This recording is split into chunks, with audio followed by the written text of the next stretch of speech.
Right now at 11, rain on and off today. That's the least of it. Get ready for the return of an Arctic blast. Setting the guidelines, that's where we are. We're taking to Capitol Hill as lawmakers prepare for tomorrow's historic impeachment vote. And caught on camera, police are looking for a teenager they fear was kidnapped in the Bronx. NBC 10 News starts now. Plenty to get to on this Tuesday. Glad you're with us. Damp and chilly conditions out there. I think just about everybody on Broad Street has their umbrellas up. Good morning. I'm NBC 10's Rosemary Connors. The rain will be on and off throughout the day. We'll have those scattered showers. Let's give you a live look at conditions in Allentown right now. Yeah, keep that umbrella handy. You see the clouds out there. You know the rain is still with us. NBC 10 First Alert meteorologist Glenn Hurricane Schwartz is tracking what will be the end of this rain and then this cold blast that's coming through, Glenn. Yeah, we're going to trade the rain for the Arctic cold, and the wind is really going to be an issue as well. At the moment, we don't have much wind, and that's why we have fog in parts of the area, and we're not quite rid of the rain yet. You can see how foggy it is in Cape May. The streets are wet.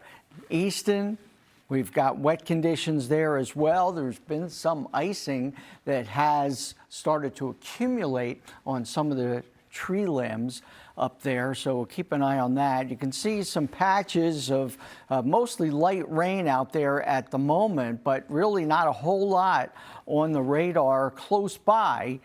We do have more showers back to the west. Some of this is going to be coming in during the afternoon, so we're not quite done with it yet. And the temperature is still marginal, close to freezing in Coatesville, Bluebell, Allentown's 33, Trenton 32. So we're just barely above freezing. It's a good thing we got up to 50 degrees on Sunday, or else we would be in pretty bad shape here with a lot of icing. It's still 32 in Coatesville. It's going up only a degree or so in Allentown. If this is the future cast, and we go through the afternoon, we find some more showers, not a whole lot more rain on the way. The last place, of course, that it's going to end is at the Jersey Shore.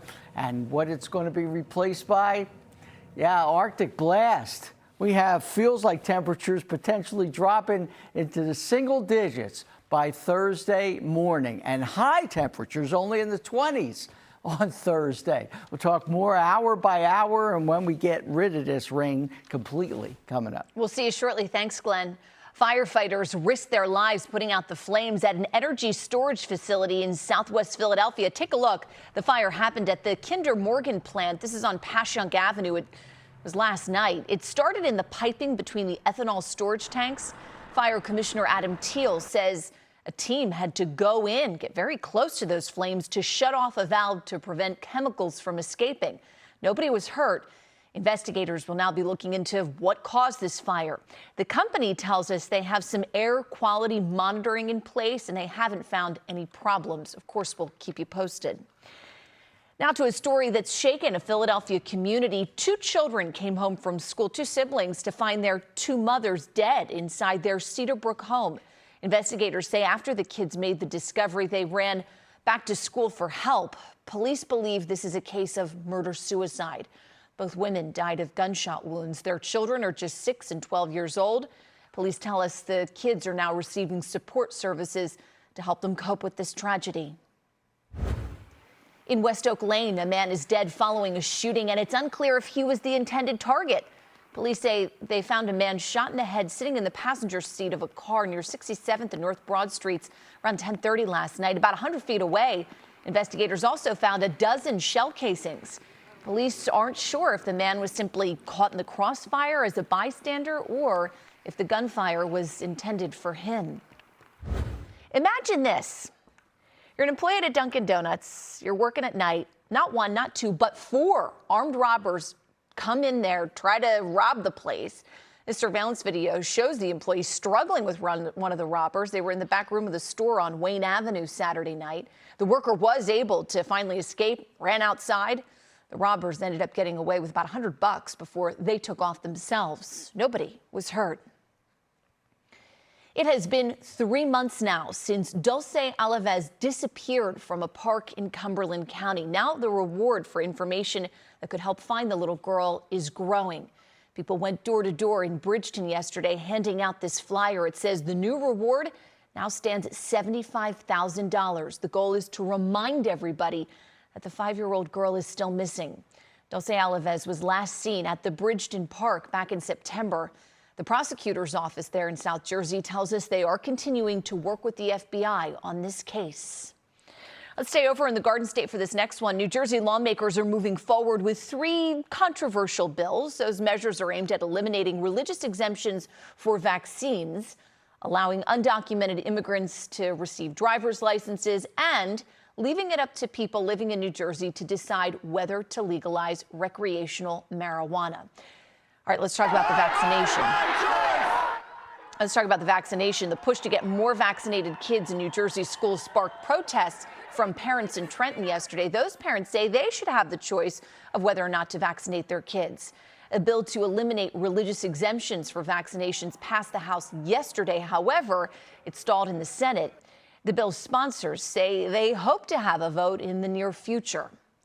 In terms of legalizing marijuana, the voters will get that decision. Both houses of the state legislature in New Jersey gave the green light to putting the issue on the 2020 ballot. The question, should recreational pot be legal for people 21 and older?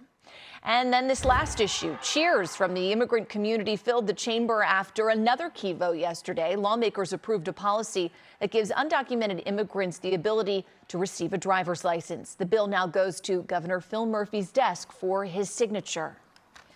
Malcolm Jenkins, Philadelphia District Attorney Larry Krasner, and community members are calling for more transparency and accountability from the City of Philadelphia's police department. What do we want? When do we want it? The Eagle Safety, whom you see right there, was at Arch Street Methodist Church last night, where a large group demanded Mayor Jim Kenney reform the police department. They want transparency in the contract negotiations with the police union, and this group of activists wants input into the next person who will be selected for police commissioner. At a time where gun violence is consuming the minds and the bodies of our citizens, we cannot afford to have a department that cannot be trusted. The mayor's office is responding to this, saying that a commissioner will be named in the next 2 weeks.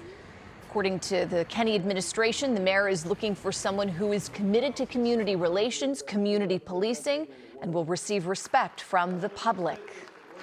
Let's head now to Chester County, where veterans will have a very happy holiday thanks to a local transit agency.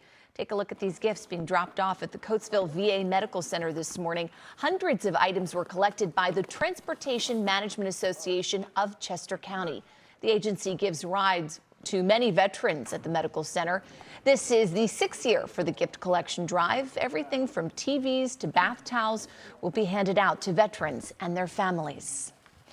Coming up, setting the ground rules. We'll tell you what's happening right now on Capitol Hill ahead of tomorrow's historic impeachment vote. Plus, destruction in the South, powerful storms and possibly even tornadoes have left a trail of damage and death behind. We'll talk about it. Yeah, a lot of those tornadoes were confirmed, and well, we're dealing with a chilly rain on and off today, and then get ready for a dramatic drop in temperatures. Let you know just how cold it's going to feel coming up. I'm Anya Lachelle. Today on Philly Live, Eagles fans, we've got a big game this Sunday, and I know you want to look your best. I'm showing you how to put a new twist on your game day gear. That's ahead on Philly Live at 11:45.